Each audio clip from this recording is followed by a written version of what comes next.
Good morning friends, how are you all. आज हम political science का जो टॉपिक पढ़ने जा रहे हैं उसका नाम है कोल्ड वॉर। देखिए फ्रेंड्स, कोल्ड वॉर हम उस एरा को या उस पीरियड को कहते हैं जो 1945 के बाद शुरू हुआ, यानी कि जो वर्ल्ड वॉर सेकेंड के बाद शुरू हुआ। इसी टॉपिक के बारे में आज हम इस चैप्टर के लिए कुछ पढ़ेंगे।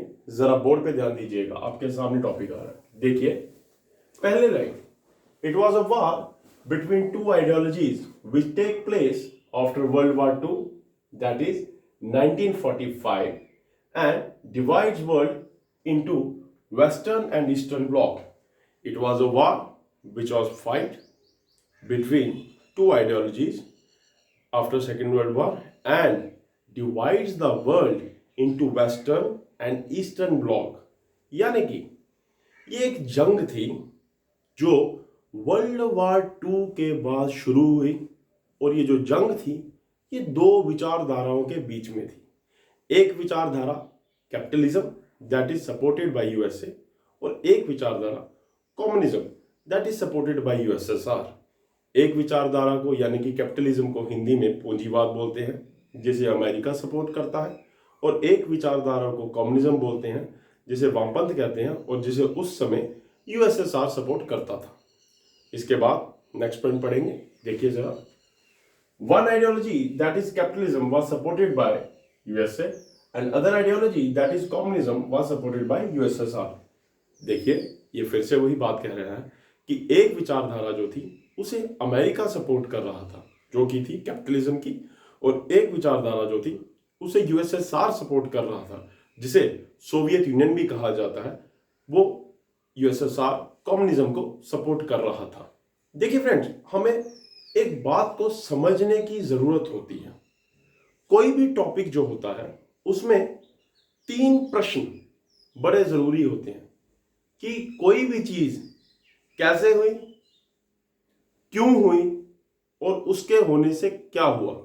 यानी कि कैसे, व्हाई, कब, when, and what was the impact of that particular event. Okay, आइए हम इसमें पहले जानना चाहते हैं कि ये जंग जो थी क्यों हुई, व्हाई, और इसके लिए कॉजेज जानने पड़ेंगे।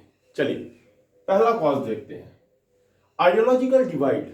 आइडियोलॉजिकल डिवाइड, आइडियोलॉजी मींस विचारधारा, विचारधारा की लड़ाई, विचारधारा का जो विभाजन था, उस वजह से इस जंग का कारण था, वो एक जंग का कारण था। देखिए एक विचारधारा जो अमेरिका की थी, जिसको कैपिटलिज्म बोलते हैं, वो जिस मोड ऑफ इकोनॉमी को सपोर्ट करता है उसको प्राइवेट ऑनरशिप या फिर फ्री मार्केट इकोनॉमी भी बोलते हैं। इस मोड ऑफ इकोनॉमी में प्राइवेट ऑनरशिप को स्ट्रेंथ दी जाती है, ध्यान दिया जाता है। इस मोड ऑफ इकोनॉमी में कंसंट्रेशन ऑफ वेल्थ भी होती है, जो कि मार्केट इकोनॉमी के बारे में बोला जाता है कि इस मोड ऑफ इकोनॉमी में कंसंट्रेशन ऑफ वेल्थ भी होती है, प्राइवेट ऑनरशिप भी होती है। इसी के अपोजिट अगर मैं कम्युनिज्म की बात करूं तो वो प्राइवेट ऑनरशिप से ज्यादा गवर्नमेंट की रेगुलेशन की बात करते हैं, यानी कि इकोनॉमी पे गवर्नमेंट का कंट्रोल प्राइवेट कंट्रोल से ज्यादा होगा। और ऐसा माना जाता है कि इस इकोनॉमी में कंसंट्रेशन ऑफ वेल्थ जो है वो काफी कम होता है। इस इकोनॉमी में कंसंट्रेशन ऑफ वेल्थ जो है वो काफी कम होता है। तो ये दो विचारधाराएं, इकोनॉमी की दो विचारधाराएं पूरे वर्ल्ड को डिवाइड कर रही थी, और 1945 के बाद इन दो आइडियोलॉजीज ने पूरे वर्ल्ड को वेस्टर्न और ईस्टर्न ब्लॉक्स में डिवाइड कर दिया।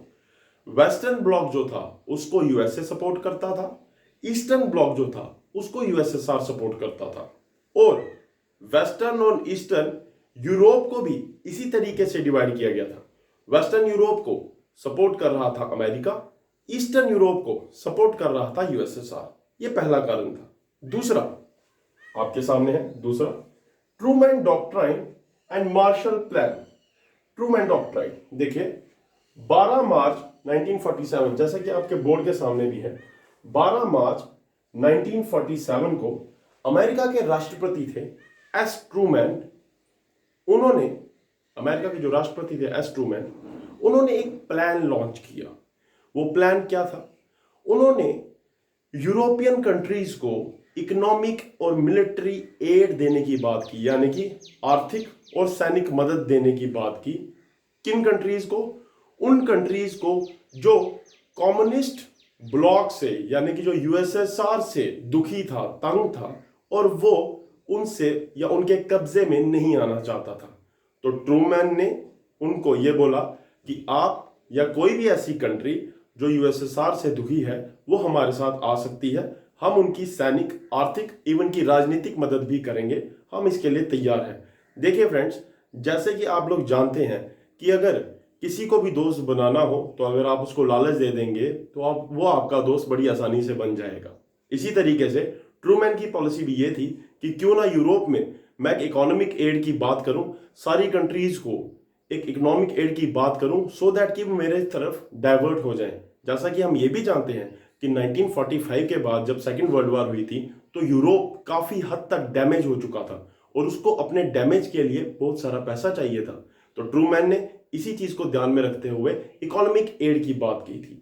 ट्रूमैन के साथ एक और व्यक्ति थे जिन्होंने इकोनॉमिक एड की बात की, आर्थिक मदद की बात की, वो थे अमेरिका के secretary of state Marshall, George Marshall, जिन्होंने 3 अप्रैल 1948 को मार्शल प्लान की अनाउंसमेंट की। और मार्शल प्लान और ट्रूमैन प्लान दोनों ने एक ही चीज पे फोकस किया, वो था economic aid, military aid, political, हर टाइप की मदद, ताकि वो यूएसएसआर से अपने आप को किसी तरीके से बचा सके।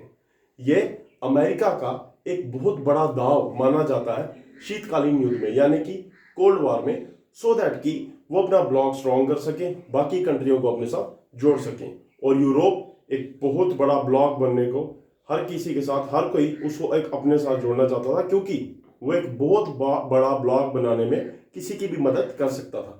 तो फ्रेंड्स, एक चीज मैं आपके सामने बता दूं दोबारा से, ट्रूमैन और मार्शल, ये दोनों अमेरिका के प्लान थे। देखिए फ्रेंड्स, जैसा कि आप जानते हैं कि जब भी हम कोई एक्शन करते हैं तो उसका रिएक्शन आता ही आता है।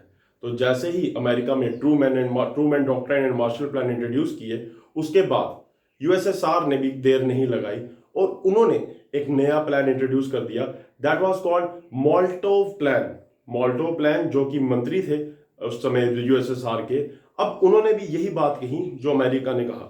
उन्होंने भी कहा कि हम आर्थिक, राजनीतिक और सैनिक मदद देंगे उन कंट्रियों को जो अमेरिका से, यानी कि कैपिटलिज्म से परेशान है या उनसे पीड़ित है, और हम भी हर तरह की मदद उनको करेंगे। इसीलिए दोनों में एक रिफ्ट दोबारा से क्रिएट हो गई और यूएसएसआर का प्लान, ये जो मोल्टो प्लान है, ऐसा माना जाता है कि ये ट्रूमैन के एक्शन का ही एक रिएक्शन था जो कि वो देना चाहते थे। तो इसके बाद आहिस्ता आहिस्ता जो थी ये जंग बढ़ना शुरू हो गई, आहिस्ता आहिस्ता जो जंग थी बढ़ना शुरू हो गई। और इसके बाद आर्थिक मदद देने के बाद अमेरिका ने अब या रशिया ने अब जो काम करना शुरू किया वो था अपने सैनिकों पे बल देना या अपनी सैनिक ताकत पे बल देना। और उन्होंने नई ऑर्गेनाइजेशंस बनाना शुरू कर दी, सिएटो, सेंटो एंड वॉर्सर। आज मैं कुछ काम आपके लिए छोड़ के भी जा रहा हूं, जरा सुनिएगा। काम है आपको मेरे अगले लेक्चर में ये पता करके आना है कि सिएटो क्या है, सेंटो क्या है, वॉर्सर क्या है। आप मेरे पेज में, मेरे इस वीडियो पे नीचे कमेंट भी कर सकते हैं और मुझे इसको बारे में बता सकते हैं कि ये 3 क्या थे, सो दैट जब मैं अगला लेक्चर शुरू करूं तो मुझे ये पता चले कि बच्चे मेरे लेक्चर को देख के इंटरेस्टेड है कि नहीं है। आप फिर से अपना क्वेश्चन लिख लीजिए, क्योंकि ये लेक्चर मैं खत्म करने वाला हूं। आपको अगली बार पता करना है कि सिएटो क्या है, सेंटो क्या है, CENTO, सेंटो क्या है, and what was Warsaw, WARSAW, Warsaw pact.